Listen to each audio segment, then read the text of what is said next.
Nursing হস্টেলে খিচুড়ি বেগুনি মানেই সেদিন আমাদের জন্য mental health day. Hello friends, welcome back to my channel.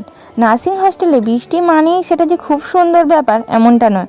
বৃষ্টি মানেই ইউনিফর্ম শুকাবে না, দূর আজকে ডিউটি যেতে ইচ্ছে করছে না, এই ওয়েদারে ঘুমাতে ইচ্ছে করছে। এমনই একদিনে মেস ডিউটির মেয়েরা ঘোষণা করে আজ রাতে কিন্তু খিচুড়ি বেগুনি আছে মেনুতে। এই লাইনটা শুনে যে পরিমাণ শান্তি আসে ওটা কোনো মেডিসিনে নেই।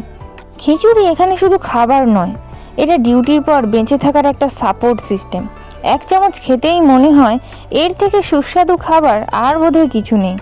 আর ওই বেগুনি, ওই তেল চপচপের সুখটা বলে আজ হসপিটাল ডিউটিতে অনেক ঝাড় খেয়েছিস, এইটুকু সুখ তোর প্রাপ্য।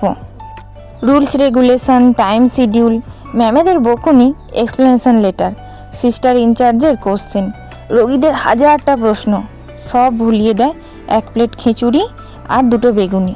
তুই তো বেগুনি খাস না, তার মানে তোর বেগুনিটা আমার। এসব হাসি মজার মাঝেই আমাদের দিনটি শেষ হতো।